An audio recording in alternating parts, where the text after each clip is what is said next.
Bueno, pues nuevamente por aquí, aunque me había despedido, pero claro, luego me he dado cuenta que había más material, son otros aspectos de la guerra y que bueno, que puede dar para algunos capítulos.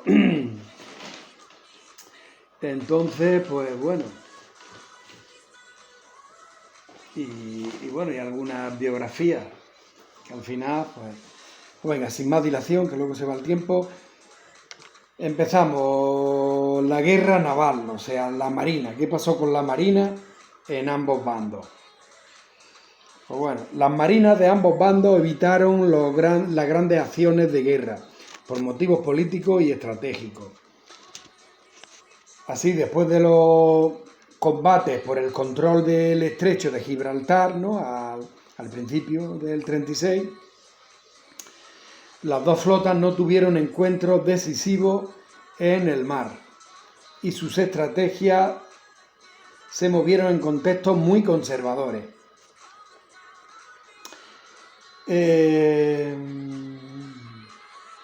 Un historiador, Michael Alper, en un estudio, dice: la Guerra Civil Española en el mar afirma que las dos marinas de guerra españolas tuvieron que rehacerse, pero que la gubernamental no consiguió estar a la altura del momento y, a pesar de contar con la mayoría de las unidades de la flota, desempeñó un papel defensivo durante la mayor parte de la contienda. En cambio, la marina de los sublevados aprovechó al máximo sus exiguos recursos y la ayuda que recibió del extranjero. Desde principios del siglo XX, la función primordial de la marina de guerra ya no era destruir los barcos del enemigo, ¿no? Pues claro, ya estábamos, dijéramos, sin guerra, sino bloquear sus rutas marítimas y sus puertos e impedir sus movimientos en la costa. Esto es lo que realizó cada vez con más éxito la marina del bando sublevado, mientras que la marina que perteneció fiel al gobierno abandonó ese objetivo después de las primeras semanas y adoptó una posición defensiva cuyo objetivo era proteger las comunicaciones marítimas propias, mientras los nacionales se esforzaban en interferirlas. Al principio de la guerra civil, la marina republicana era muy superior a la que quedó en manos sublevados, pues estaba integrada por la práctica totalidad de la Armada Española. Con aquel entonces pues teníamos el acorazado Jaime I, los cruceros ligeros Libertad, Miguel de Cervantes, Méndez Núñez, 16 destructores en servicio a punto de entregar, 7 torpederos, 12 submarinos. Bueno, esto no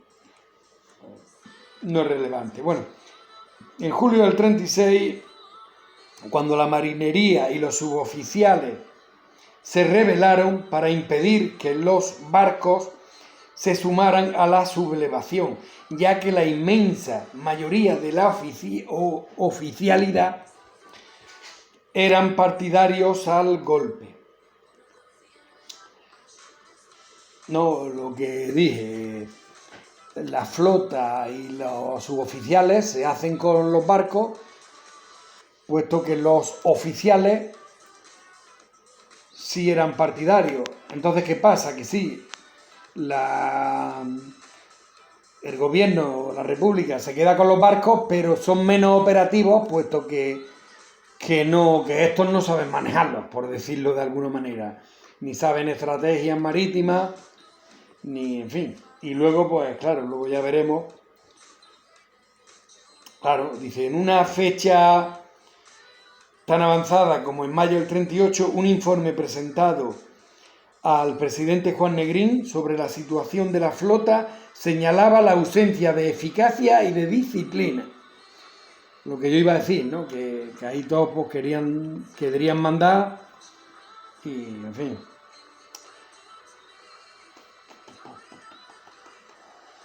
En general, la moral ofensiva de los mandos es pequeña y la moral de combate de las dotaciones es baja. Además, se apuntaba la presencia de la quinta columna franquista tanto en la flota como en la base naval de Cartagena. Moral derrotista. Se decía, mucho fascista con entera libertad de acción. Se decía. Informes posteriores indicaban que la situación no había mejorado.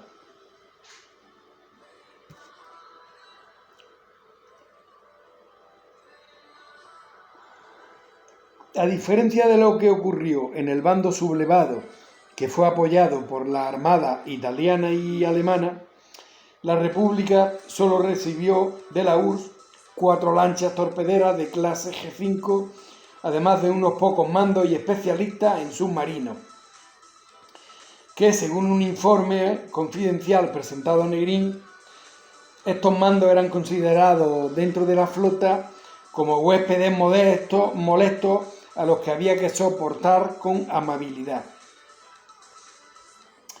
Como ya dije, y lo vamos a corroborar ahora, voy a hacer un pequeño...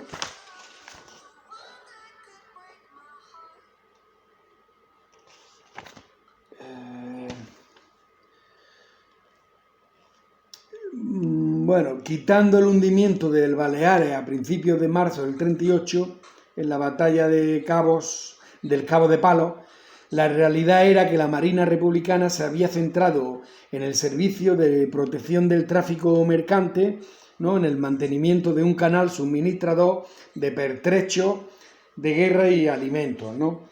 Lo que había dicho, que al principio pues iban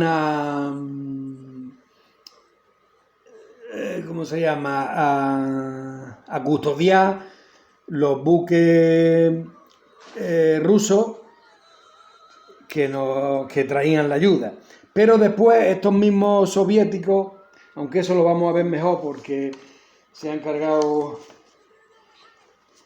mi cuñado Francisco Martínez en nuevamente resolverme la duda y echarme una mano. Y entonces pues lo vamos a contar de primera mano. Esto era el tema de la ruta que yo decía, ya me he traído el plano también. Vamos a ver primero el planito.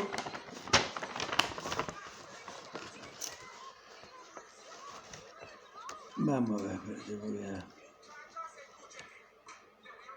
voy a cambiar de vídeo, no sé qué. Un poquito de luz, más o menos, o sea, esto es Moscú. Y tenemos aquí Odessa, ¿no? Esto es Ucrania, Kiev está aquí, Moscú aquí más al norte, pues, aquí Odessa, todo esto es el Mar Negro. Nos venimos aquí a Estambul, este es el Bósforo, creo que se llama, se cruza y ya penetramos aquí al mar Egeo, al mar Jónico. Y aquí ya pues, llegamos al Mediterráneo y por el Mediterráneo pues aquí a los puertos alicantinos. Bueno, pues entonces él dice, desde octubre de 1936 hasta agosto del 37, los suministros soviéticos llegaron con cierta regularidad a los puertos levantinos a través del Mediterráneo. Pero una campaña encubierta de ataques de la flota italiana a los buques que transitaban en esa ruta hizo que buscaran otra alternativa, ¿no? La que vamos a ver ahora después, que es la del norte, la que yo ya dije. Stalin quería evitar a toda costa un conflicto con Alemania y su aliada Italia y salvaguardar su acercamiento a Francia y a Gran Bretaña.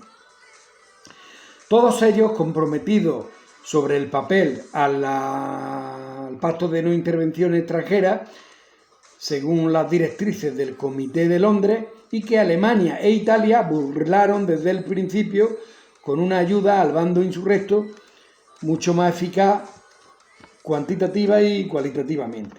Bueno, No, lo que yo dije, que todos habían firmado el pacto de no intervención, pero que Italia y Alemania se lo estaban saltando. Entonces Stalin se dio cuenta y como no quería que creciera el poder de Hitler, si ganaban en España, pues entonces él accedió también a ayudar. Empezó la ayuda, como dije, en septiembre del 36, que llegó el primer barco, el buque Neva, pero que no dije el detalle, y es que estaba todo el mundo expectante a ver desembarcar, pensaban que iban a desembarcar tanques o carros de combate o las piezas de aviones, y que son latas de... Y me imagino que si son como las de ahora, que las que hay aquí, que las conservas son malísimas, aquello que hace ya 80 años, pues imagínate cómo tenían. Ahora son basofia, o sea, aquí hay compré yo una vez una sardina en tomate, digo, vale, si están buenecillas, pues de vez en cuando una latita de sardinas con tomate, nada, lo tuve que tirar, incomible. Bueno, pues eso, una expectante a ver y nada, 2000 toneladas de comida. El siguiente sí, el Cosmosol, ese sí traía, que ese lo hundió el Canarias. Lo hundió, o hay otra versión de que por órdenes de Stalin abrieron la escotilla, se dejaron hundir, se salvaron la tripulación, pero lo que no querían era empezar un conflicto con Alemania e Italia. Bueno, en diciembre del 37 se empezó a utilizar la ruta desde Murmansk a los puertos atlánticos franceses, o sea, la ruta del norte. Yo dije que más o menos sería por la primavera del 38 el verano, pues bueno, se ve que fue algo antes, pero bueno, no me equivoqué mucho. A los puertos atlánticos franceses y desde allí a la frontera española. Los cambios políticos en Francia, las presiones británicas y los peligros aparejados al carácter clandestino de la ruta condujeron a nuevas suspensiones o hicieron que los suministros soviéticos llegaran demasiado tarde. El último llegó ya a finales del 38, ¿no? Entonces pues ya poca efectividad ya. Entonces vamos a ver aquí un poquito.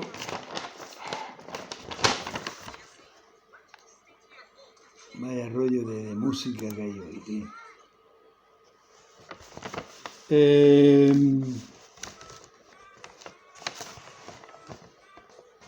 Esto es Moscú, Bielorrusia.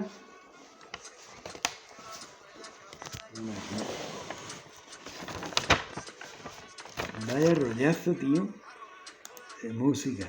Es que ponía ahí pop, pero esto me tiene, vamos, no puedes escuchar tu música, pero claro, no me atrevo, como no encuentro en ningún sitio donde me diga si hay algún música de los 80 o algo que no tenga copyright. Pero claro, después del trabajito que cuesta hacer un vídeo, que te lo... Y tío, y nada más hay rollos de estos. Y es que no los aguanto. Vamos a ver. Pues mira, tu canal me la voy a jugar, la pongo bajita y fuera. Es que eso me pone... A ver, mira, Michael mismo.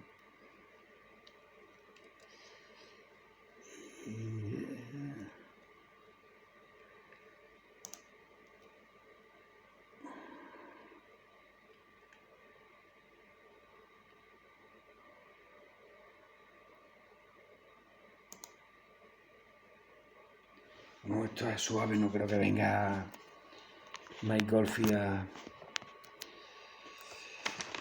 reclamarme derechos de autor. Bueno, pues entonces, como decía, a ver si aquí se ve mejor. Más o menos Moscú está aquí para arriba. Y aquí, Bielorrusia. Y este trocito, esto es una parte de Rusia que tiene salida ahí al mar.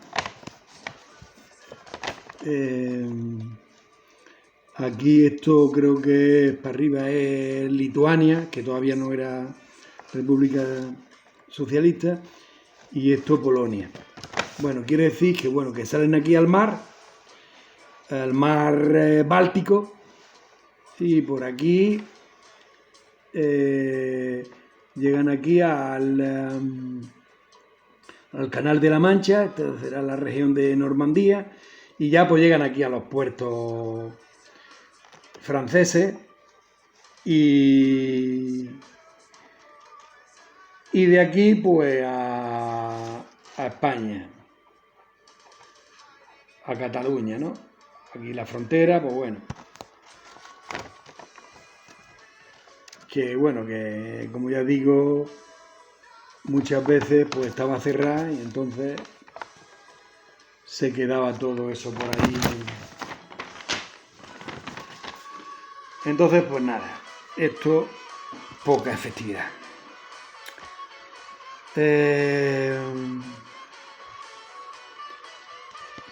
Con el hundimiento del Baleares a principios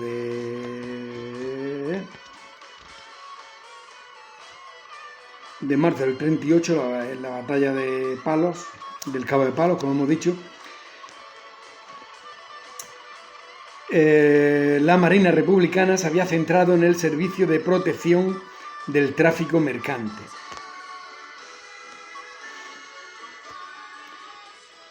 En el mantenimiento de un canal suministrador de pertrechos de guerra y de alimentos. Bueno.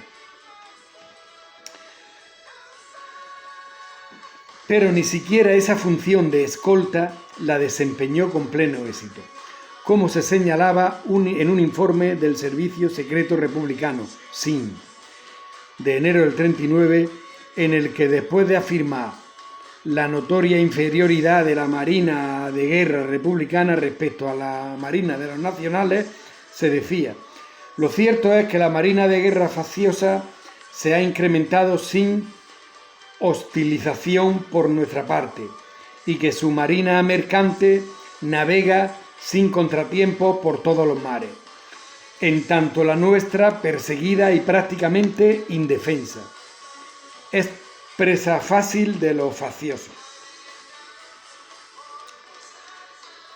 La flota republicana en la base naval de Cartagena, ¿no?, del bando republicano. Aquí hay mucho, pero aquí no he subrayado nada. Recibir 2.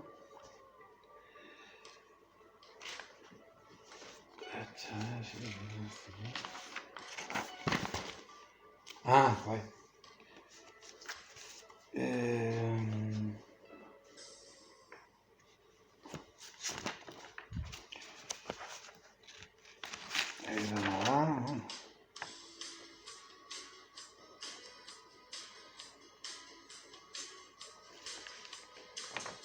Y estos son demasiados datos técnicos que nos vamos a perder, esto es muy aburrido. Aparte que ya tengo 18 minutos al final, pues eso.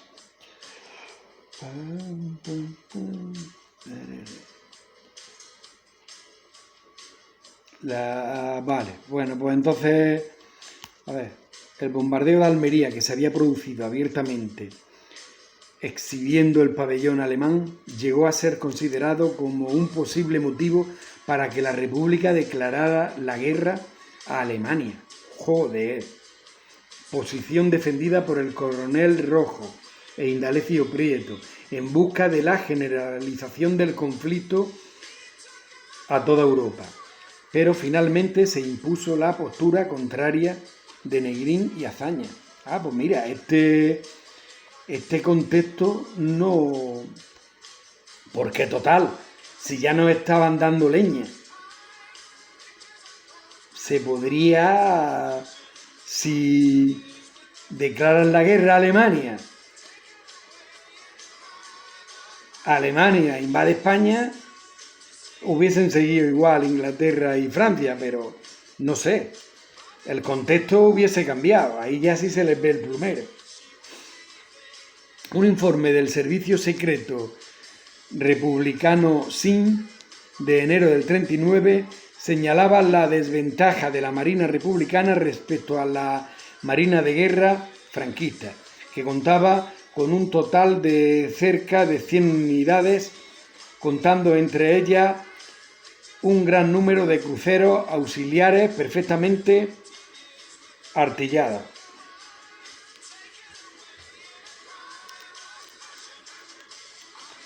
Bueno, pues el siguiente capítulo, la guerra aérea y los bombardeos sobre poblaciones. Y la verdad que va a dar para mucho. Vale, pues entonces lo vamos a dejar para mañana. Y así meto una pequeña biografía que nos faltó, como era la de Azaña. Mañana me busco la de Concepción Arenal, que la tengo por ahí, que debe ser bonita. Tengo también Margarita Nelken. Y estoy intentando cuantas más mujeres, mejor. Bueno, Manuel Azaña.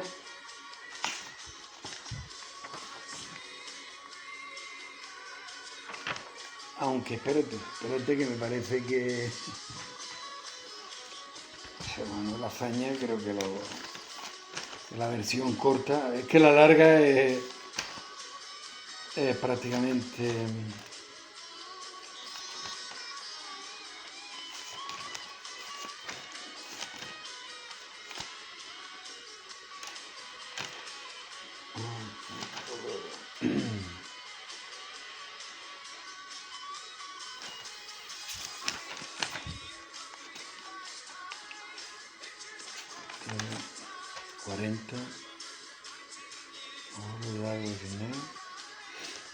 es que en el anterior no hubo, en el 40 no hubo biografía, por eso yo pensaba que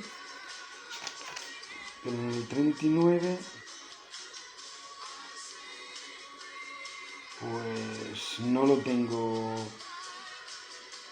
Está aquí tachado Juan Negrín, que sería 38-39. Entonces, no, Azaña no. Pues venga. Nace en Alcalá de Henares en 1880 y muere el 3 de noviembre del 40 en Montauban, en Francia. Político, escritor y periodista español, presidente del Consejo de Ministros del 31 al 33 y del 36 al 39. Conocido en el llamado bienio social azañista, ¿no?, que fue 31 y 32, casi hasta finales del 33. No, las elecciones fueron en noviembre del 33, pues, y Casasvieja fue en enero del 33, o sea que 31 y 32, se puede decir. No llega a 2 años.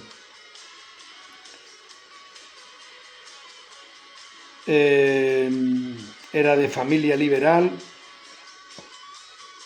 una educación religiosa, pensamiento republicano, izquierdista y anticlerical. Pues no, la educación religiosa, bueno.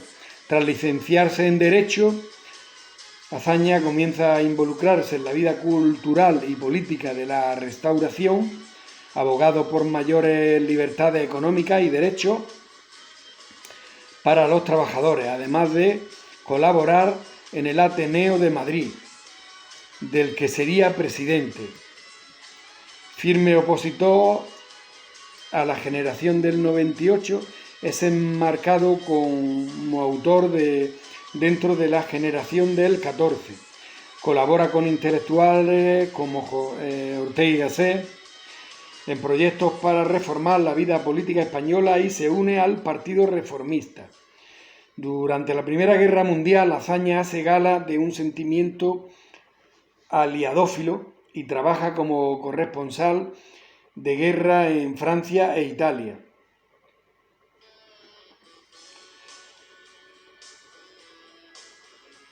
Crea Acción Republicana en 1926, en plena dictadura de Primo de Rivera, con poco éxito. Ese mismo año es galardonado con Premio Nacional de Literatura por su biografía en la vida de don Juan Valera. Azaña fue uno de los firmantes del Pacto de San Sebastián de 1930. No sé por qué me está sonando que todo esto lo he repetido. No lo tengo tachado, pero bueno. Los conflictos de la Restauración culminan en abril del 31 con la abdicación de Alfonso XIII y la proclamación de la Segunda República, cuyo gobierno presidirá Azaña, ¿no? El gobierno provisional, siendo elegido después presidente de gobierno en las elecciones del 31. Llevará a cabo en este bienio reformista azañista reformas educativas, económicas, militares, sociales y estructurales, en las que destaca la reforma agraria, reforma militar, la creación del Estatuto de Autonomía para Cataluña y la laicización del Estado.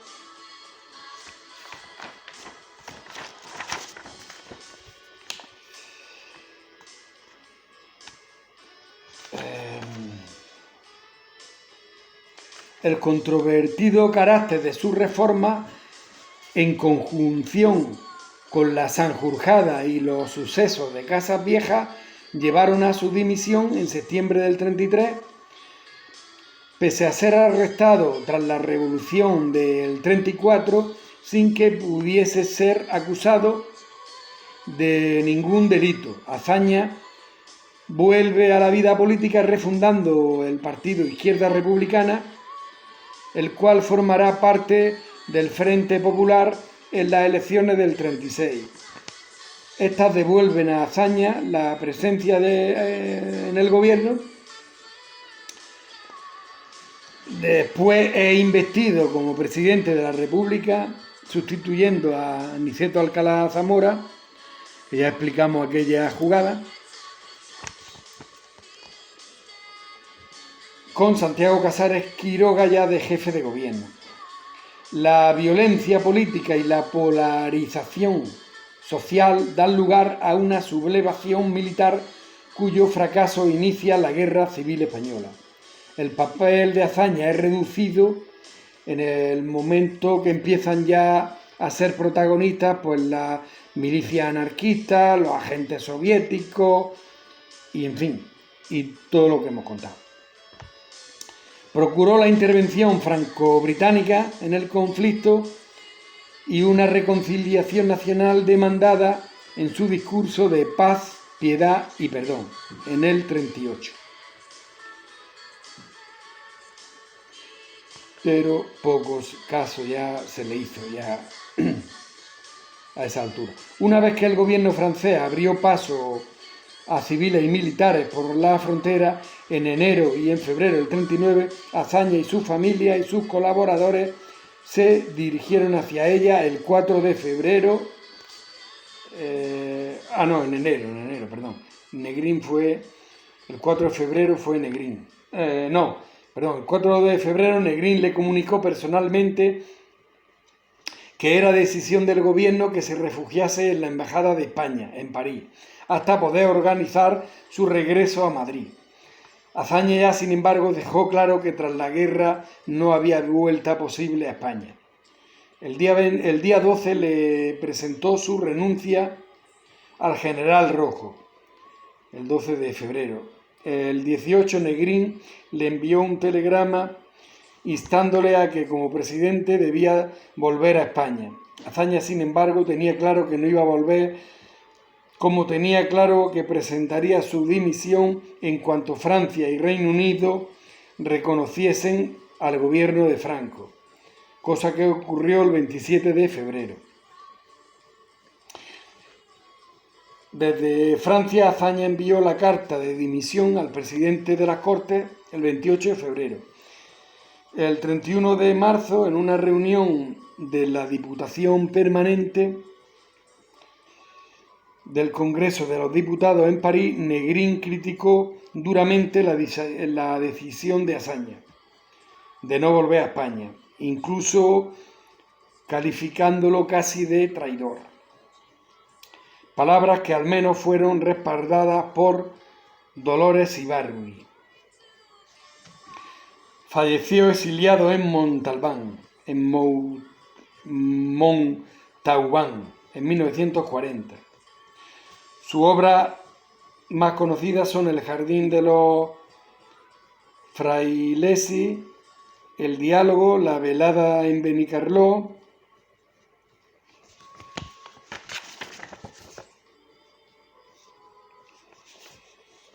y en fin, pues en una hoja, porque si no, es que esto da para mucho. Pues bueno, pues ya 31 minutos ya hemos cumplido hoy y mañana haremos otro, aunque bueno, mañana toca informe semanal de COVID y si no llueve cogeré también la bicicleta y me toca limpieza, o sea que mañana, menos más que ya he entregado todo lo de final de mes, que no vea hoy, vamos a acabar a las tantas, pero bueno, ya lo he dejado todo entregado. Pues nada, hasta el siguiente capítulo.